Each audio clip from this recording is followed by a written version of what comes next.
Ada pembagian ibadah. Kita bicara masalah hati yang kita sudah tahu hadis Nabi SAW yang berbunyi di dalam jasad seseorang manusia ada gumpalan darah. Kalau dia baik maka akan baik semuanya, dia seperti rajanya, dan kalau dia buruk maka akan buruk semuanya. Itulah hati seseorang.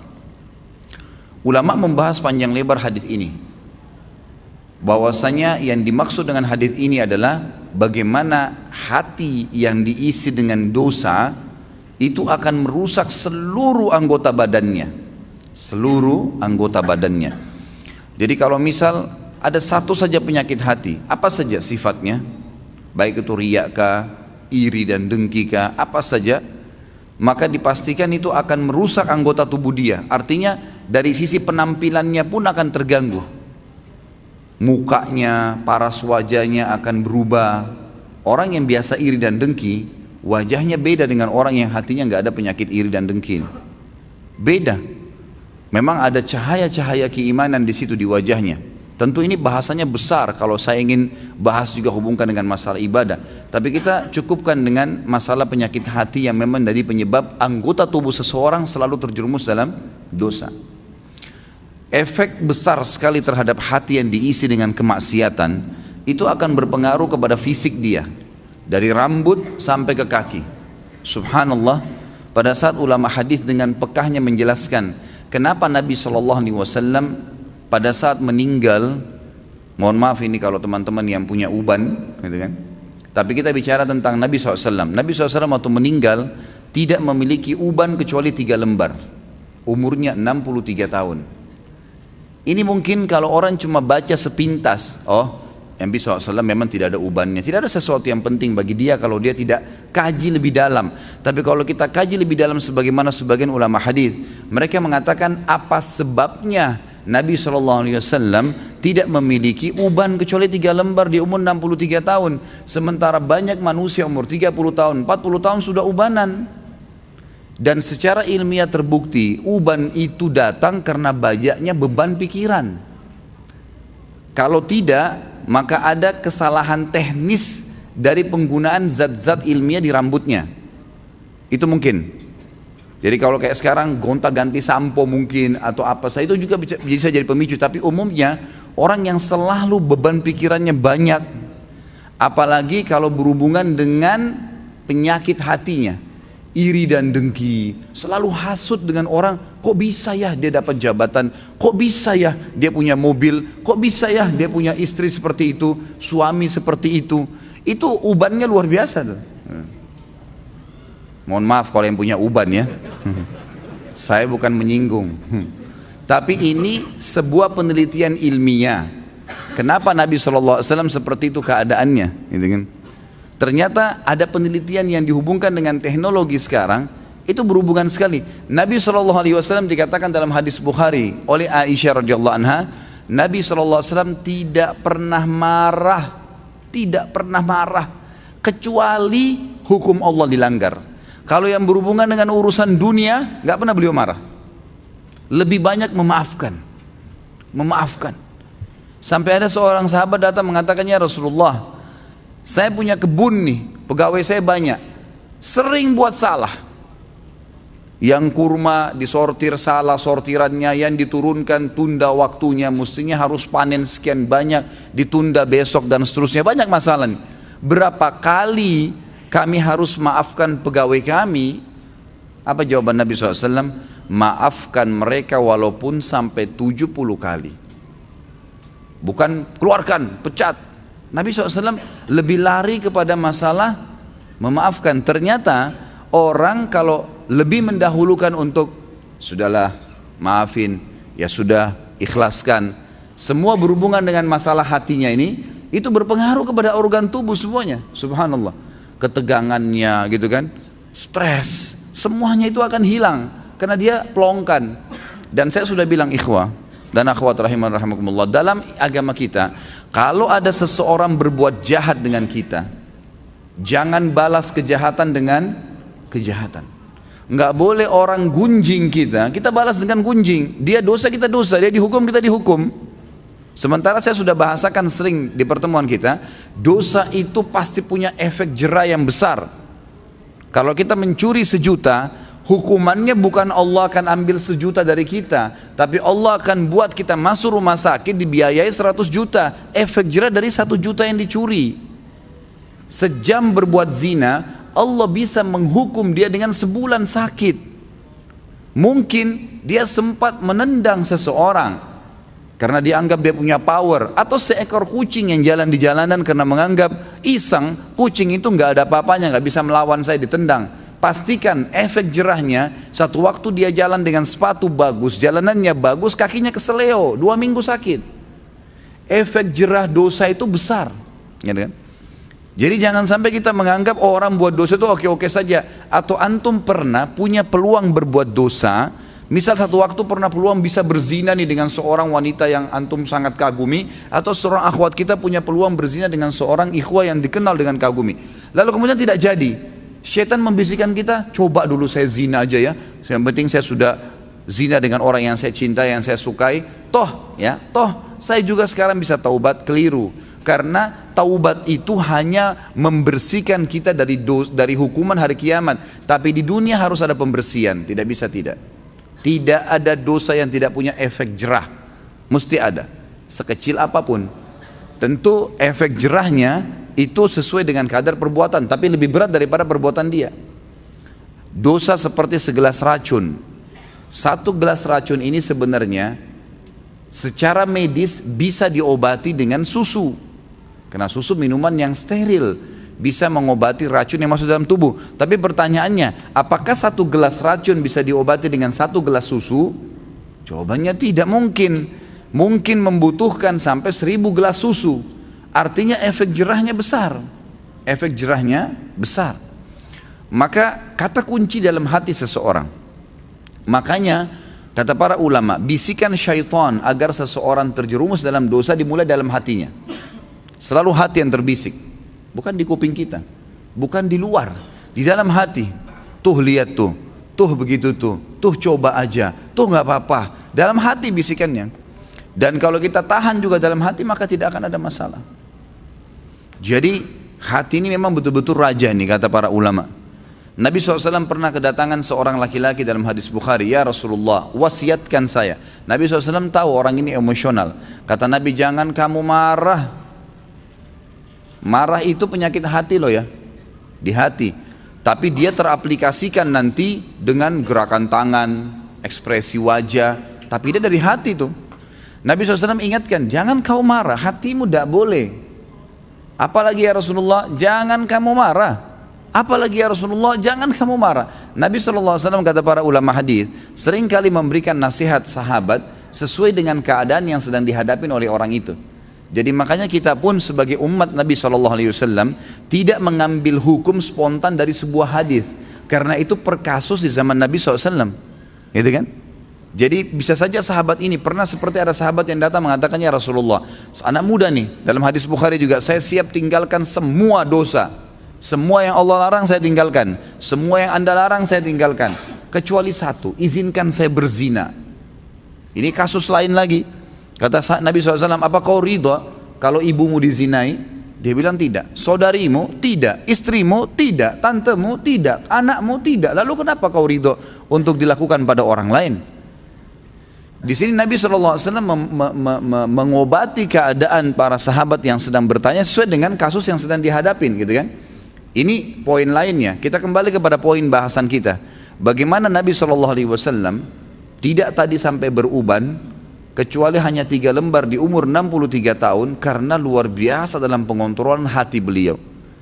Tidak mudah marah, kecuali hukum Allah. Lebih banyak memaafkan, gitu kan? Dan saya sudah bilang tadi, ikhwan dan akhwat sekalian, ingat, jangan keburukan dibalas dengan keburukan. Orang fitnah, biarin dia fitnah sampai dia capek. Jangan dibalas dengan fitnah. Lalu apa yang saya harus lakukan, Ustadz? Maafkan. Masa sih Ustadz? Maafkan. Enak benar dia Ustadz? Maafkan. Nggak ada kata lain, jawabannya cuma itu. Maafin. Baik. Lalu dia bagaimana? Sudah enak-enak berbuat fitnah saya, sebarin saya. Allah ada.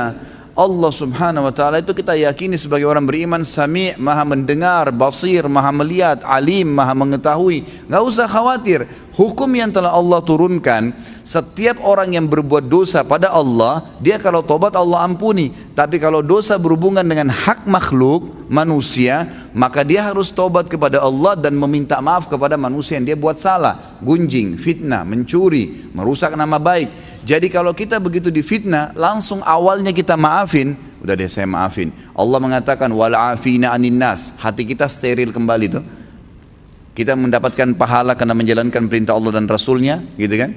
Dan dia selama dia dalam hukum Allah yang kita yakini, dia selama tidak minta maaf dengan kita, hukuman Allah tetap datang pada dia. Gak usah khawatir, gitu kan? Apa yang kita mesti khawatirkan? Toh dia akan dihukum sama Allah kok. Orang tadi yang menendang kucing dengan menganggap oh kucing ini gak bisa buat apa-apa, pasti Allah SWT datangkan hukumannya. Jadi kalau antum tiba-tiba jalan baik-baik saja, sepatunya baru, jalannya bagus, tiba-tiba keseleo, coba muhasabah tuh. Biasanya kata ulama, Allah subhanahu wa ta'ala pada saat mendatangkan sebuah hukuman kepada seorang hamba, itu Allah lintaskan di benak dia dosa yang dia lakukan.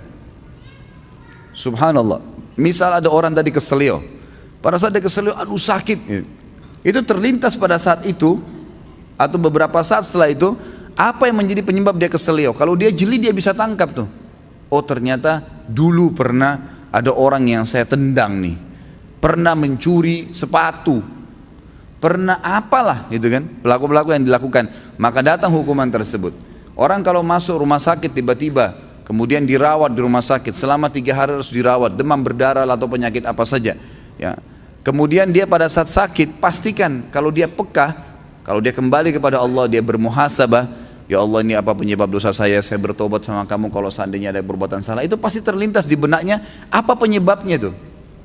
Misal tiba-tiba dia teringat, oh dulu pernah dia minum khamar, oh dulu pernah dia buat sesuatu yang haram, terlintas tuh istighfar kepada Allah, gitu kan.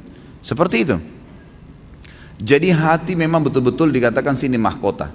Dan saya lupa ya, saya tidak tahu apa saya pernah sampaikan di pertemuan lalu atau sebelumnya tentang masalah bagaimana hati itu, teman-teman sekalian, betul-betul harus disterilkan. Seperti sebuah ruangan yang steril sekali, hati itu.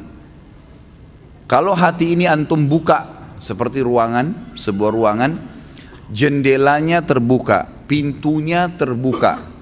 Di dalam ruangan berserakan tulang-tulang bekas makanan, baju kotor, makanan-makanan yang sudah basi.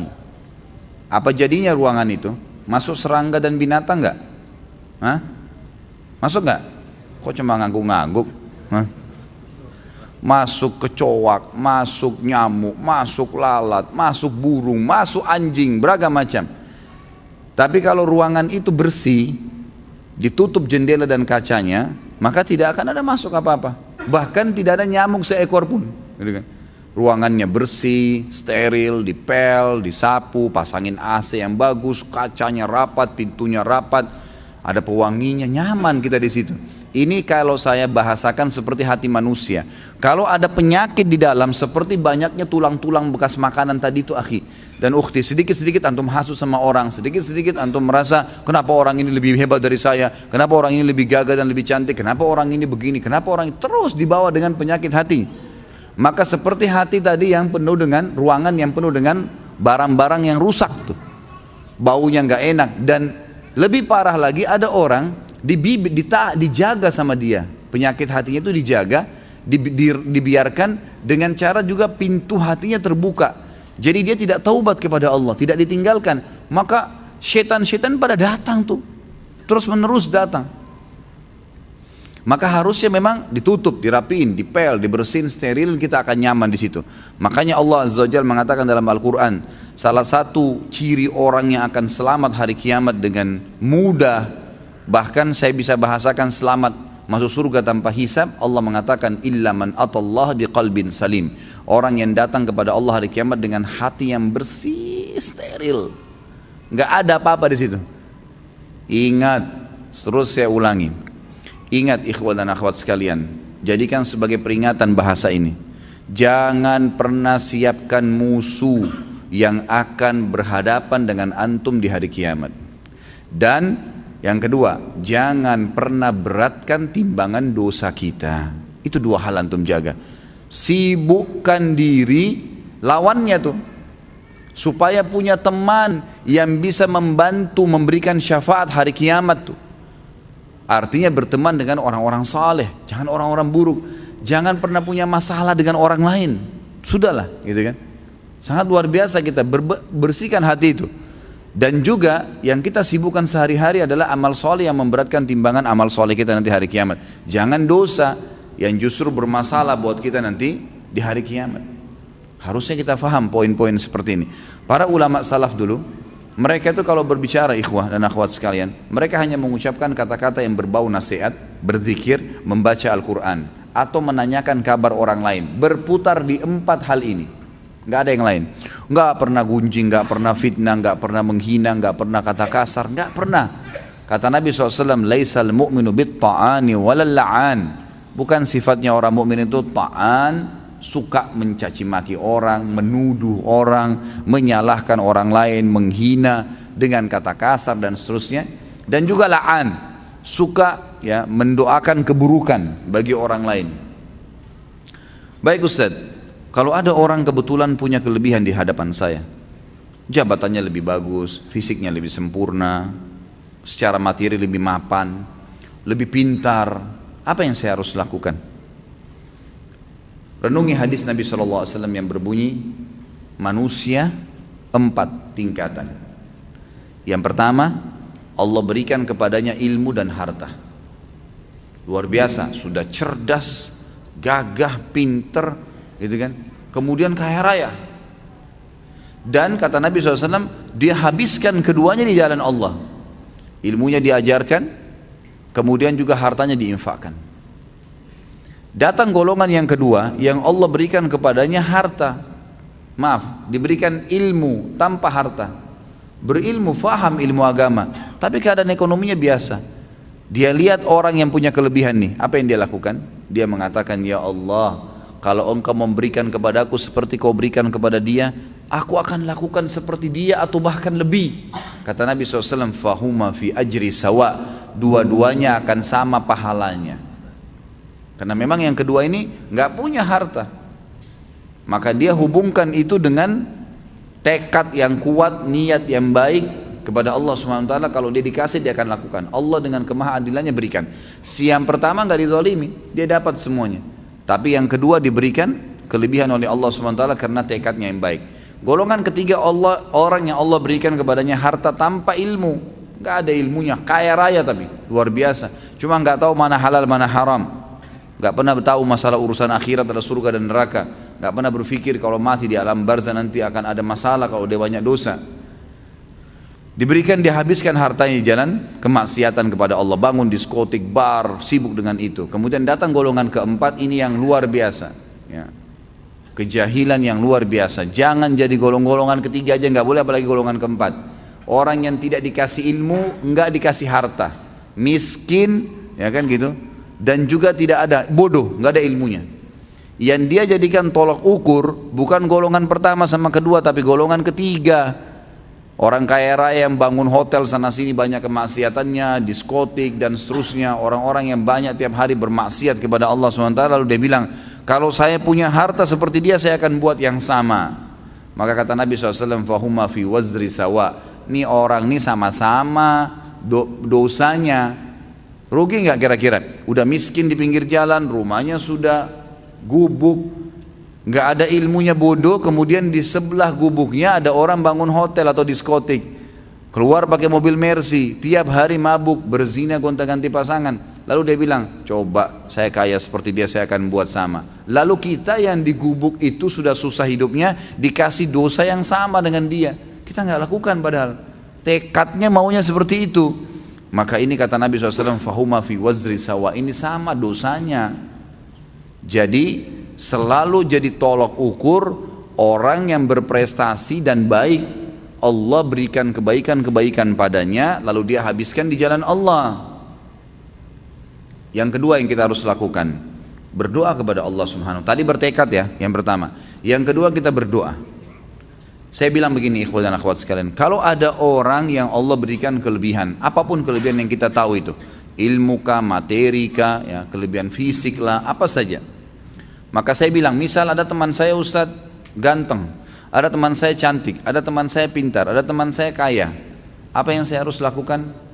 Bertekad melakukan perbuatan seperti apa yang dia lakukan kalau positif di jalan Allah. Dia bersedekah, kita juga bertekad seperti itu. Dia lakukan apa saja, memang kita tidak punya kemampuan untuk melakukannya, maka kita tekadkan untuk itu, diniatkan dan dilakukan. Kalau betul-betul tekad ya, niat yang diikuti dengan tekad. Jadi kalau betul-betul ada harta memang dia akan keluarkan. Yang kedua, mendoakan dia, ini yang jadi saksi bahasan nih, memperbaiki hati kita. Mendoakan dia agar Allah tambahkan kelebihan itu. Ada orang gagah dan cantik, semoga ya Allah engkau berikan dia lebih baik daripada itu. Lebih sudah kaya, ya Allah berkahi rezekinya. Kalau dia sudah pintar, ya Allah berikan kepintaran tambahan. Loh kok bisa Ustaz?